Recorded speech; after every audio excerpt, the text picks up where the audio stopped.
Assalamualaikum warahmatullahi wabarakatuh. Perkenalkan, nama saya Muhammad Ahwan Prem Prasasti, mahasiswa program S2 di Universitas ULBI, Universitas Logistik Bisnis Internasional, kelas 11C, NIM 211-250052. Kali ini saya mendapat tugas dari Dr. Hijrah Saputra dengan mata kuliah pemodelan sistem dan metode kuantitatif. Adapun case study Supply Chain Network Design of PT Indofood, sukses makmur. Langsung saja, studi kasus kali ini terkait dengan perancangan jaringan rantai pasok PT Indofood Sukses Makmur. Nah, latar belakang PT Indofood Sukses Makmur yang lebih dikenal sebagai Indofood merupakan salah satu perusahaan manufaktur makanan terbesar di Indonesia.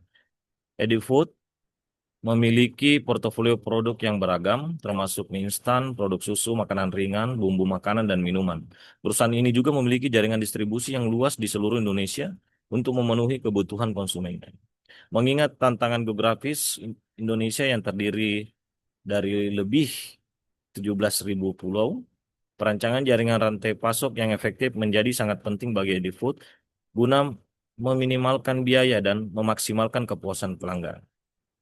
Adapun rumusan masalah saat ini, Indofood menghadapi peningkatan permintaan di wilayah Indonesia bagian timur seperti Sulawesi, Maluku, dan Papua. Namun, jaringan distribusi yang ada mengalami kendala dalam ketepatan waktu pengiriman akibat lead time yang sangat panjang, biaya logistik yang tinggi, serta keterbatasan fasilitas manufaktur lokal.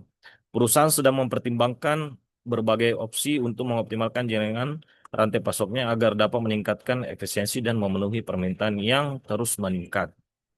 Nah, kali ini saya mendapat tugas sebagai seorang analisis rantai pasok diminta untuk mengevaluasi jaringan rantai pasok Indofood saat ini dan mengusulkan desain jaringan yang lebih optimal. Hal-hal utama yang perlu dipertimbangkan meliputi lokasi fasilitas, moda transportasi, analisis biaya, serta analisis resikonya.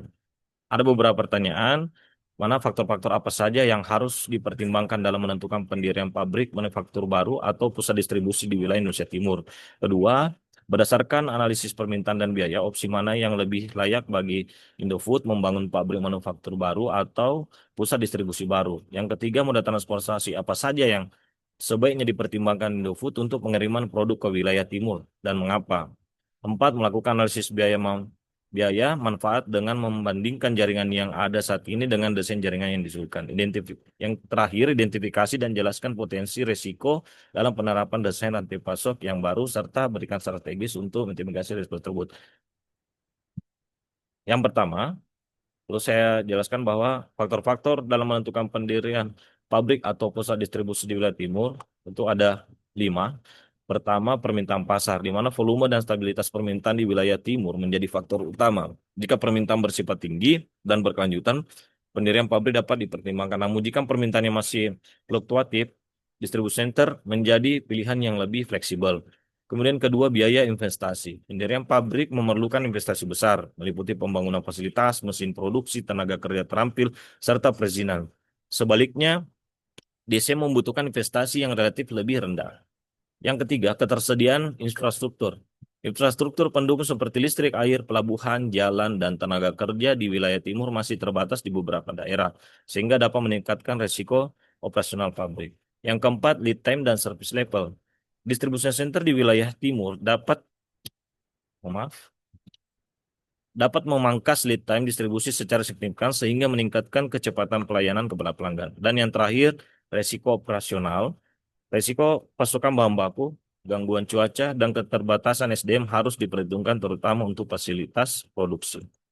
Nah, yang kedua, alternatif yang lebih layak untuk pabrik manufaktur atau pusat distribusi, berdasarkan analisis permintaan dan biaya, pendirian pusat distribusi di wilayah Indonesia bagian timur lebih layak dibandingkan membangun pabrik manufaktur baru. Alasan utamanya, investasi awal lebih rendah dan waktu implementasi lebih cepat. Yang kedua, fleksibel untuk menyesuaikan volume permintaan.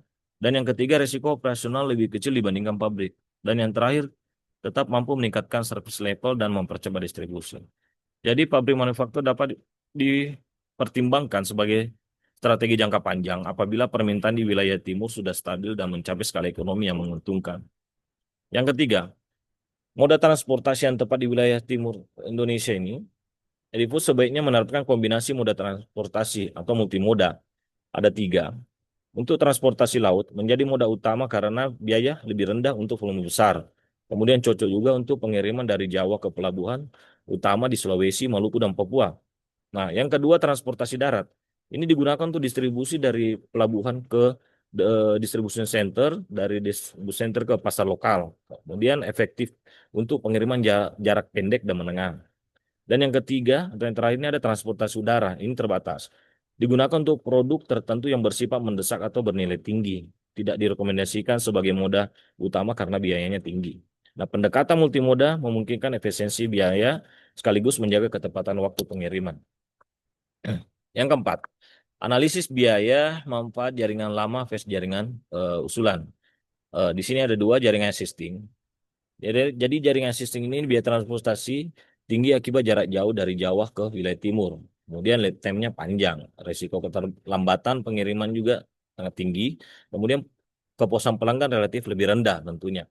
Nah, sedangkan jaringan yang kita usulkan dengan distribution center di wilayah timur, ini menurunkan biaya distribusi di last mile. Lead time tentunya lebih singkat, peningkatan keandalan dalam pasokan. Kemudian peningkatan kepuasan pelanggan dan potensi pertumbuhan pasar tentunya. Meskipun memerlukan investasi awal untuk pembangunan distribution center, tapi dalam pemanfaatan jangka menengah dan yang panjang berupa efisiensi biaya dan peningkatan layanan jauh lebih besar dibandingkan dengan jaringan yang existing. Nah, yang terakhir terkait dengan risiko implementasi dan strategi mitigasinya, beberapa risiko utama dalam penerapan desain rantai pasok baru antara lain di sini ada 4 seperti saya tampilkan. Pertama, risiko infrastruktur dan cuaca. Jadi untuk memitigasi itu, memilih lokasi distribution center dekat dengan pelabuhan utama dan menggunakan buffer stock. Kemudian yang kedua, risiko kenaikan biaya logistik. Kita mitigasi dengan kontrak jangka panjang dengan penyedia transportasi dan optimalisasi rute. Yang ketiga, risiko permintaan yang tidak sesuai dengan proyeksi. Kita mitigasi dengan sistem forecasting berbasis data dan fleksibilitas kapasitas distribution center. Kemudian yang terakhir ada risiko operasional dan SDM. Untuk mitigasi itu ada pelatihan tenaga kerja lokal tentunya dan standar operasional yang ketat. Nah, kita simpulkan bahwa optimalisasi jaringan rantai pasok Indofood untuk wilayah Indonesia bagian timur paling efektif dilakukan melalui pendirian pusat distribusi baru yang didukung oleh sistem transportasi multimoda. Strategi ini mampu menekan biaya logistik, mempercepat waktu pengiriman, serta meningkatkan kepuasan pelanggan dengan risiko yang relatif terkendali. Pendekatan ini tentunya juga memberikan fleksibilitas bagi Indofood untuk berkembang secara berkelanjutan di tengah tantangan geografis di Indonesia. Baik, terima kasih. Sekian presentasi dari saya, Muhammad Awan Prasasti. Saya ucapkan terima kasih.